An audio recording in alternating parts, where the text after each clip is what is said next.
आणि मुंबईमध्ये आपण जर पाहिलं अध्यक्ष महोदय, त्या फॉर्जेटनं जो एक नंबरचा हरामी कमिशनर होता, त्या फॉर्जेटनं सय्यद हुसेन आणि मंगेश धडियाला तोफीनं उडून टाकलं होतं. त्याचं स्मारक आपण पाहतोय CSTला आहे आणि 3 दिवस तुकडे त्याचे उचलू दिले नव्हते. हे शहीदांसोबत जे अवेलना फॉर्जेटनं केली होती त्याचे हे जे दलाल होते त्याच्यात गोदरेज पण आहे. या 6 पारसी लोकांना या फॉर्जेटनं त्याच्या पुस्तकात लिहून ठेवलंय. फॉर्जेटनं असं लिहून ठेवलंय का यांनी त्यावेळेस आम्हाला बक्षीस दिले आणि चांगलं काम केलं म्हणून तेव्हा त्यांचं बक्षीस त्याला या पारसी लोकांनी दिलं होतं. त्याच्यात गोदरेज आहे. मुंबईमध्ये एकंदरीत जर आपण विचार केला तर 34,000 एकर जमीन आहे. 34,000 एकर जमिनीवर गोदरेजचे स्वतःची जमीन 3,400 एकर आहे. पण डीपी प्लॅन करताना ह्या सगळ्या जमिनी आपण काय लक्षात घेत नाही. आमच्याकडे 50 एकराच्या वरती जमीन होती, सिलिंग लावलं तुम्ही, वाटाले लावल्या लोकांले. मग यांच्याजवळ हे कंपनीचे जरी असले तरी कंपनीला ऍक्ट का लागू शकत नाही? का बरं बंधनं येत नाही? सिलिंग जर शेतीवर लावता गिरीश भाऊ, पैशावर का लावत नाही? धमक नाही पाहिजे. आमच्या हाती द्या, पैशावर पण सिलिंग लावतोय आम्ही. इतका पैसा एकाच जोड कसा काय जातं आणि कोणते कष्ट करून कमावतं हे लोक? आणि म्हणून आम्ही पाहतो का यांनी हरामी केली आहे. दलालीतून हे जमीन भेटली आहे यांना. जे शहीदांच्या बाजूने उभे न राहता, आमच्या स्वातंत्र्य चळवळीत उभे न राहता त्यांनी दलाली केली आहे या सगळ्या इंग्रजांसोबत आणि त्या दलालीतून यांना ह्या जमिनी त्यांना बक्षीस भेटलेले आहे. आणि जरी कंपनीत ते कन्वर्ट झाले असेल तरी त्याच्या मागचा इतिहास पाहणं फार महत्वाचं आहे.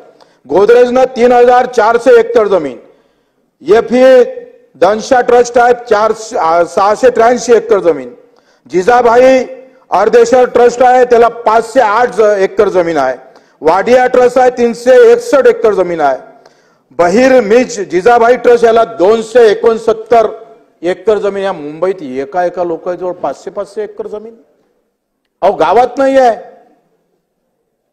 इतकी जमीन जर या मुंबईत, इथं एका इकडे लोकांना, या मुंबईतल्या लोकांना राहाले घर नाही, पाय पसरवता येत नाही, कसं तरी आवरून झोपावं लागतं आणि एकाकडे एवढी जमीन कशी काय?